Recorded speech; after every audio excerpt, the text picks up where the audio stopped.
Hello there BB&N, and welcome to the Nightly News.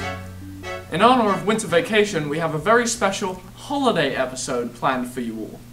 But first, some actual news. We're starting this week's broadcast with a topic not specific to BB&N, but which we felt needed to be addressed. The recent controversy surrounding the killings of unarmed black men by law enforcement has stirred up debates around the school and the country, as topics like racial tension and police brutality seem to be coming to the forefront of discussion. Here with some of BB&N's reactions to the recent events is our reporter, Manganella. Recently, two major issues involving police brutality have caused a stir across the nation. We decided to interview BB&N students to see what their opinion on both of the cases were. What do you think about the recent issues involving police brutality?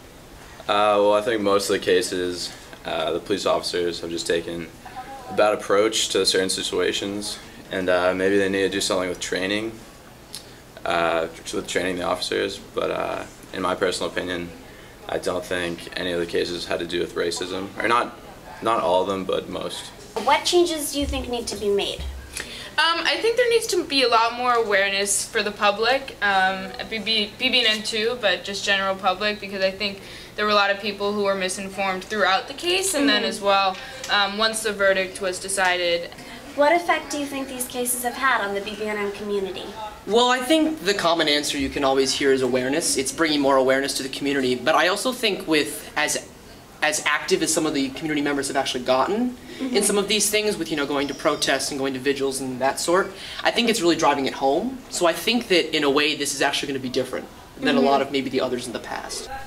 Obviously, these two occurrences have caused a great deal of disturbance in our community and across the nation. We here at the Nightly News hope that both sides can come to a resolution. I'm Manganella, and this has been the Nightly News. Thank you, Liv. Now for some school news. The auditions for the winter musical ended last week and rehearsals have begun. Mr. Lindbergh has announced that this season's theatrical performance will be Damn Yankees by George Abbott and Douglas Wallop. The Hand and Heart art auction ends today, so if you've yet to bid for your favourite photograph, sculpture, drawing, card, or any of the other pieces, place your bid now. The orchestra and jazz bands are having their winter concert tonight from 7 o'clock to 8:15. Starting in the orchestra room, then moving to the chorale room. Show support for your peers by coming tonight. It's sure to be a jazzy good time.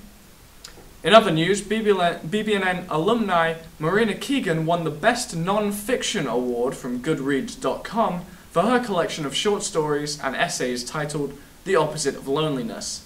And for those of you interested in writing or visual arts, the submission deadline for the Scholastic Art and Writing Awards is this Monday, the 15th. I'd like to introduce the newest members of our reporting team, Dan Munch and Mark Adonisio, the Nightly News sports correspondents. Hi, I'm Dan Munch, your new Nightly News sports correspondent. Last week was opening week for the winter sports teams. Here are the scores. On the court, girls varsity basketball lost to Cushing in a nail-biting one-point game. At the buzzer, it was 47-46. Boys varsity basketball unfortunately lost their first game of the season to a tough St. Mark's team, losing by 7. JV basketball beat St. Mark's a lot to a little. Thirds weren't so lucky, losing by a lot. And on the mat and on the strip, wrestling has almost won 2 squad meetings and has been robbed by terrible officiating. They've been close though. Girls fencing won 17-10 against Commonwealth, and the boys also won 16-11. Apparently, boys varsity hockey won their season opener against the Moses Brown School thanks to 2 goals from Dan Metzdorf, but could not pull off the victory against Brooks. Girls varsity hockey won their first 2 games against Andover and Phillips Academy, but were defeated by Pomfret School Saturday. This has been your very attractive looking Dan Munch on sports here at Nightly News. Back to you. Now, to address a pressing topic for all of us this coming week, exams. I know this can be a troubling time for us all, but it's important to remember to keep calm and carry on. With only days until exams are upon us, people are getting pretty stressed out. So whether you're practicing breathing exercises with Slotnick-style meditation sessions or manically eating bake sale cookies to offset anxiety, it's helpful to know the exam schedule. We'll be starting out on Monday with the English exam and the soothing tones of Miss Krause, and then putting our calculators into permanent press-to-test mode for the math exam on Tuesday. Then after pretending to understand whatever science course we're taking on Wednesday, we'll prepare ourselves for excessive Quizleting for the history exam on Thursday. Then finally, we'll be writing essays in a language we don't even understand on Friday.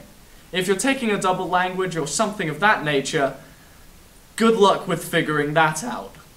But after that, the winter vacation will be here. So here's what the weather will be like during your 2 weeks of freedom. Hey, BB&N. Merry holidays. Thankful for all of you and trick or treat. Winter season, cold everywhere, you know, Florida, it's freaking hot, but you know, everywhere else it's really cold. So, winter, Christmas, family's coming over, gather around the fire, have some cocoa, me and my family, we're in love with the cocoa. Have some cocoa, like warm drink. So New England area, recently lots of rain.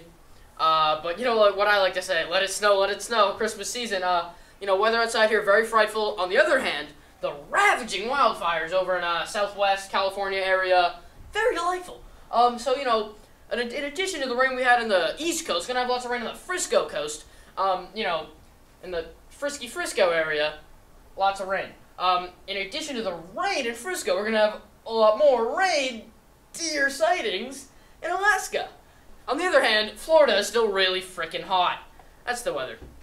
Good luck with exams, everybody. Happy holidays. I'm Juliet Solit. And I'm George Ferridge, and this has been the Nightly News.